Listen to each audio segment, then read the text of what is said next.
Es increíble pensar que luego de 3 décadas de haber sucedido este hecho, sigue existiendo recodos de impunidad y lugar para la polémica, pues hasta el día de hoy aún se discute si existe alguna justificación para ejecutar extrajudicialmente a presos por terrorismo que ya se han rendido. Lo que estás por ver es sin duda la masacre más grande de la lucha antisubversiva peruana de los años 80, la matanza del Frontón. El terrorismo en Perú comenzó en el año 1980 con un intento de sabotear las elecciones de aquel año, y luego, durante el mandato del expresidente Fernando Belaúnde, se tomaron medidas radicales para combatir el terror. Se hizo uso indiscriminado de las Fuerzas Armadas y la Guardia Civil. Esto conllevó inevitablemente a que se dieran ejecuciones extrajudiciales, tanto a subversivos rendidos como a civiles inocentes. A los detenidos, sean culpables o no, se les enviaba a prisión hasta que se resuelvan sus sentencias. Cada mes, la población de los penales crecía moderadamente a tal punto que era muy dificultoso brindar adecuada alimentación y condiciones de vida aceptables a los reclusos. A esto se sumó el hecho de encontrarse el país en una etapa de decadencia económica que crecía cada vez más. Los internos reclamaban constantemente mejores condiciones carcelarias. Cuando Alan García llegó al gobierno, intentó buscar otra manera de combatir el terror sin atentar contra los derechos humanos, pero lamentablemente le tocó una situación que lo obligó a seguir esa oscura senda que contradijo todas sus intenciones.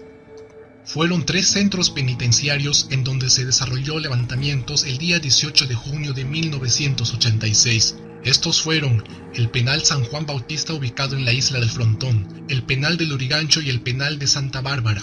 Todo comenzó a las 6 de la mañana en Lurigancho, cuando se tomó como rehén a un agente penitenciario. Paralelamente, en el penal del Frontón, a esa misma hora, los presos tomaron como rehenes a miembros de la Guardia Republicana, y en el penal de mujeres de Santa Bárbara se mantuvo como rehenes a 3 empleadas penitenciarias. Todo esto ocurrió en simultáneo el mismo día y a la misma hora, lo cual hacía suponer que se trataba de un plan creado con anticipación, ya que los presos poseían armas letales de fabricación rudimentaria. Durante el transcurso de la mañana del 18 de junio, los internos de los 3 penales hicieron llegar a las autoridades un mismo pliego de reclamos titulado Demandas, que contenía la petición de mejores condiciones carcelarias, el reconocimiento del estatus de presos políticos y la disolución del Instituto Nacional Penitenciario, el INPE. A las 10 de la mañana, Alan García convocó a una reunión de emergencia con el Consejo de Ministros y las Fuerzas Armadas. Luego de esta tertulia, el exministro del Interior, Agustín Mantilla, anunció que si los presos no se rendían, se tomarían los lugares por la fuerza. Los internos, en todo momento, aceptaron dialogar con las autoridades civiles, pero en vista que no pudieron llegar a un acuerdo concreto, las Fuerzas Armadas relegaron de toda participación a los mandos civiles y tomaron control de la situación.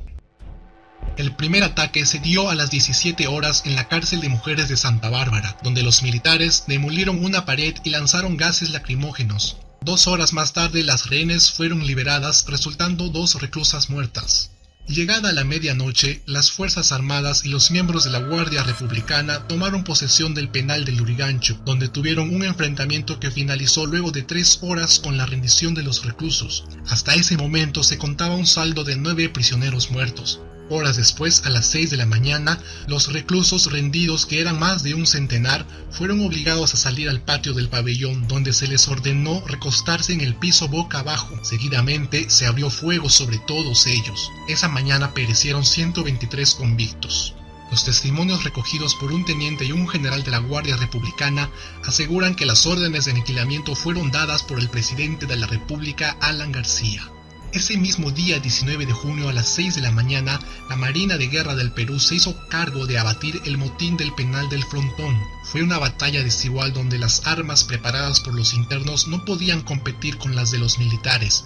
Esto derivó a que los internos se refugiaran constantemente en los recintos del pabellón azul durante el enfrentamiento. Pero la Marina de Guerra no tuvo mayores reparos en bombardear dicho pabellón por todos los flancos externos durante casi todo el día. La masacre terminó a las 14 horas con la rendición de los presos sobrevivientes, que constituían menos del 20% de lo que eran al inicio. El saldo aproximado fue de 121 muertos, de los cuales 3 eran militares.